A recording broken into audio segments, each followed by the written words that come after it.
The earliest examples of human conflict go back way before the modern nation existed. Various groups battled for different reasons, though often the trigger was a competition for land and resources.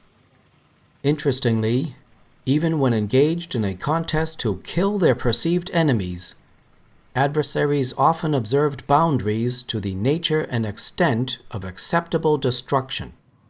By way of example, in what is now the Arab world, it was generally forbidden to poison water wells. Both the victor and the vanquished had a need for this precious resource, so both sides generally accepted this limitation on their freedom of action in battle. This general feature of intergroup conflict was common in most parts of the globe. Religion and spirituality often had a role in determining the rules of conflict. Many belief systems had a general prohibition on killing fellow human beings, something we cover in the Living Law Topical episode, Law and Religion.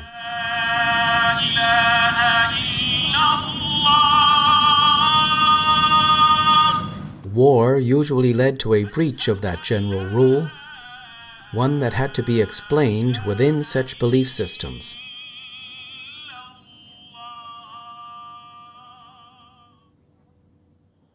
Not all conquerors were in line with the idea of rules of conflict.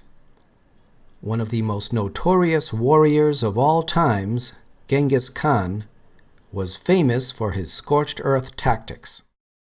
He often sent envoys out to lands targeted for conquest, offering the local rulers and people the opportunity to voluntarily subject themselves to Mongol rule.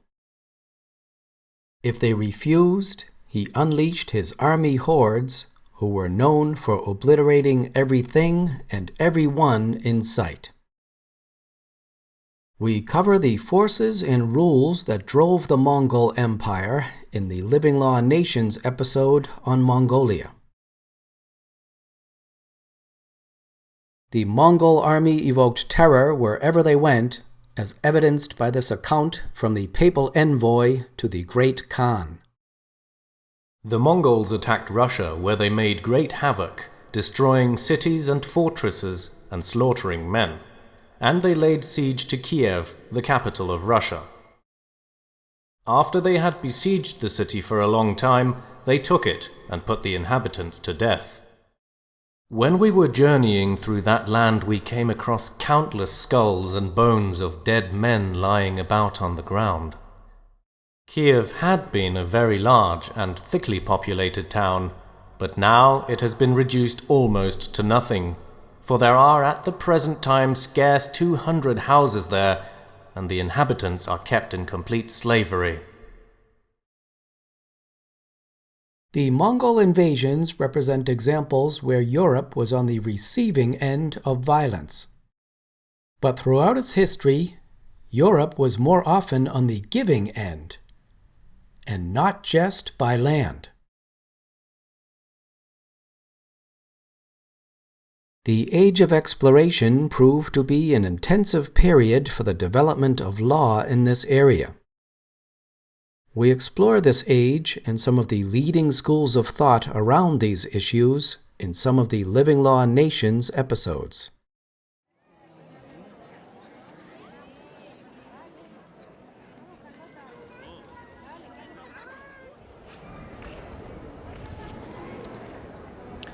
Shortly after the Spanish and Portuguese began to settle South America, a great debate began in legal and religious circles about the natural rights of human beings. And Salamanca was at the center of those debates. One of the leading lights in what came to be known as the School of Salamanca was a Dominican monk by the name of Francisco de Vitoria. After studying in Paris, including under the famous jurist Erasmus, de Vitoria returned to Spain in 1522. He became chair of theology at the university at a time when many of his fellow Dominicans were training for missionary work in the New World. During this period, stories of fantastic creatures and races from the New World were reaching Spain.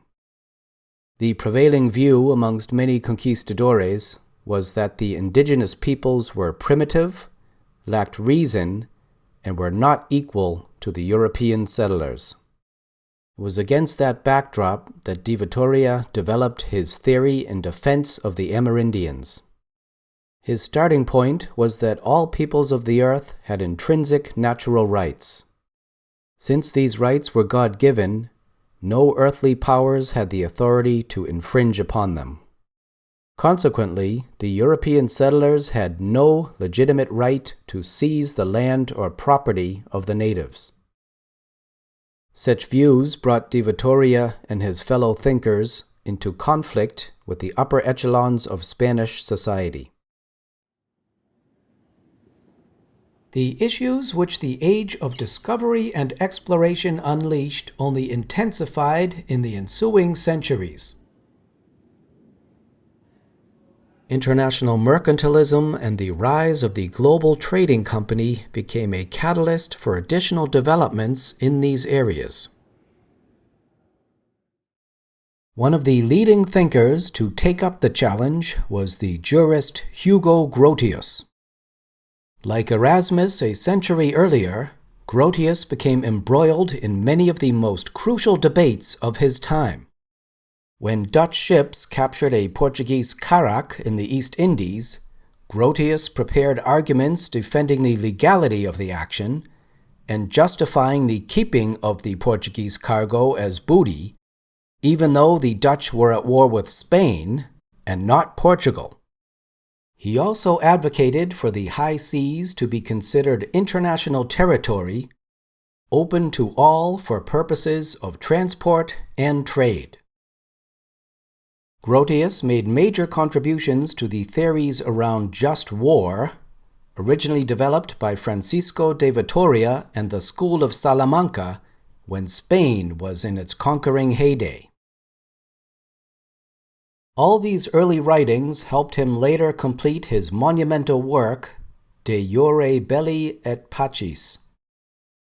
This extended beyond the legal justifications for war in certain circumstances to also cover legal obligations regarding the conduct of war.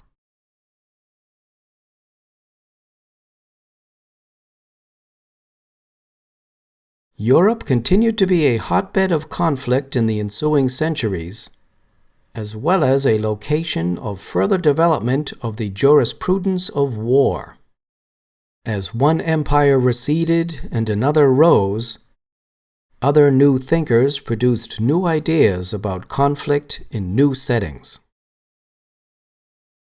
Despite its role in promoting intellectual advances in multiple areas of knowledge, the so-called Age of Enlightenment did not seem to reduce the potential for armed conflict. Battles usually led to deaths on both sides. Captured enemy combatants might be enslaved, co-opted into the victorious army, released, or killed, depending on the circumstances and culture of conflict. It was not until the late 19th century that the modern international law of war began to take shape. Officers in European armies were expected to behave a certain way in battle, especially if they expected decent treatment if captured. For the average soldier, one's physical and mental well-being during wartime was a product of health, training, equipment, and luck. When Swiss businessman Henry Dunant came across the carnage of one particular European battle, the state of the wounded soldiers and civilians shocked him to the core. The experience motivated him to write Memory of Solferino, the battlefield where he had witnessed firsthand so much human misery. The 1859 publication and his subsequent efforts to promote a better approach to the seemingly inevitable conflict in Europe eventually began to bear fruit. Within 4 years, a meeting took place which would lead to the founding of the International Committee of the Red Cross. A year later, the First Geneva Convention was created and adopted by 12 European states, including the Swiss Confederation and several of the leading European powers of the day. Dunant received the very first Nobel Peace Prize for his efforts. During the First and Second World Wars, adherence to the international law obligations such as those reflected in the Geneva Conventions was mixed. In the heat of war, it often appears just as easy to ignore the obligations under the conventions as it is to follow them. As significant as all these new rules of international humanitarian law were, their effectiveness in reducing human misery was only as good as combatants' willingness to mutually observe them. Later 20th century conflicts revealed that this was not always the case. They also revealed that some of the presumptions upon which such international laws of conflict were based were not always met on the modern fields of war. The story of the Vietnam War has been told from many angles, but in this segment we will view it through the lens of the international law related to war. The law of war belongs to the field of public international law and is generally broken down into 2 categories. Jus ad bellum describes the rules around when it is legally permissible for one state to use armed force against another state. Rules and customs of conflict have been around for ages, but in the West really took definitive legal shape following the devastation of World War I. The 1919 Covenant of the League of Nations created the obligation for signatories to first submit disputes to a council before initiating hostilities. The goal was to provide an opportunity for cool reflection and peaceful resolution of disputes, and thus avoiding war altogether. The covenant failed its first test when Abyssinia, or modern-day Ethiopia, complained about the invasion of Italian troops in 1935. The Council levied sanctions against Italy, but these proved unenforceable in practice. It took the devastation of the Second World War to bring the nations of the world around the table again in an effort to use law to avoid armed conflict in the future. The establishment of the United Nations and the signing of the UN Charter was a milestone in the international law related to war. The UN Charter places affirmative obligations on all members of the United Nations, and some of its provisions are considered customary international law and therefore binding on all countries.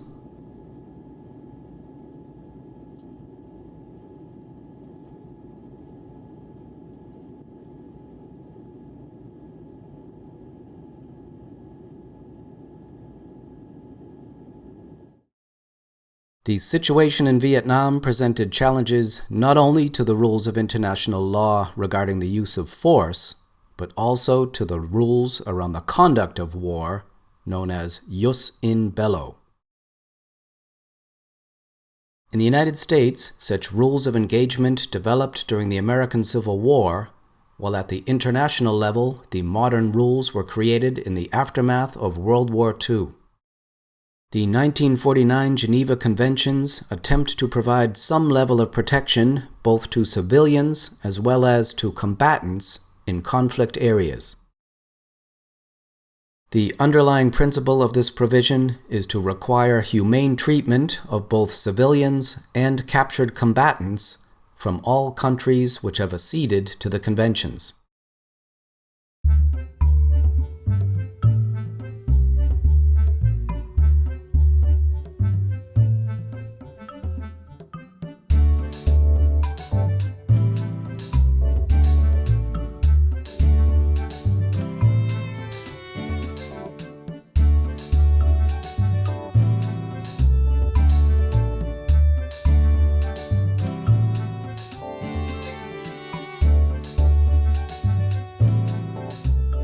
In Vietnam, these obligations sometimes seemed more honored in the breach than in the observance.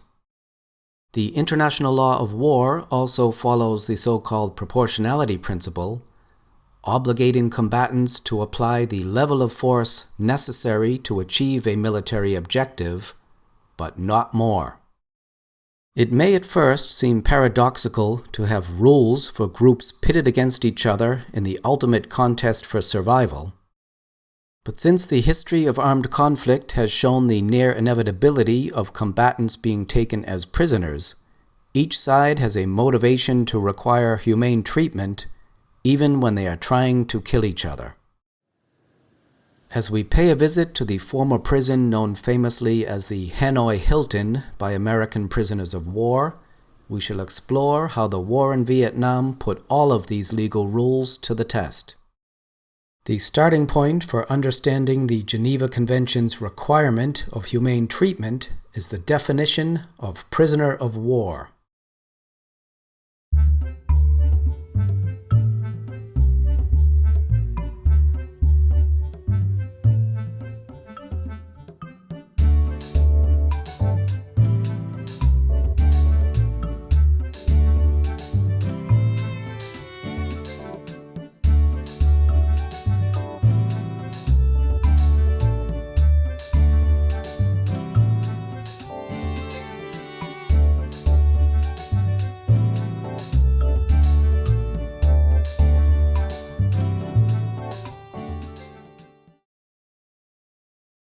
The Vietnam conflict exposed some of the difficulties of distinguishing between combatant and non-combatant in war.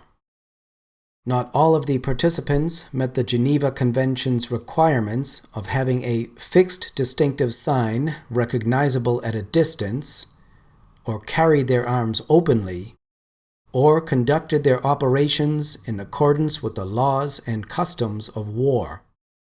It also makes it difficult for soldiers in war to distinguish between civilian objects, which are subject to legal protection, and military objects, which they may legitimately destroy. This blurring of the lines between innocent civilians and non-civilian combatants is something that has challenged the international law of war to this very day. As the 21st century began, the challenges facing the international law of war only grew. Increasingly, groups using violence for political or ideological reasons were not necessarily tied to a particular nation-state, nor did they use conventional means of attack. The New World Order struggled to catch up with these developments. Strategies such as preemptive military strikes began to gain popularity in national capitals. This only exacerbated existing strains on the international system, especially the thorny issue of the boundaries between internal domestic affairs and actions justifying international military intervention. We will pick up with that topic in Part 2.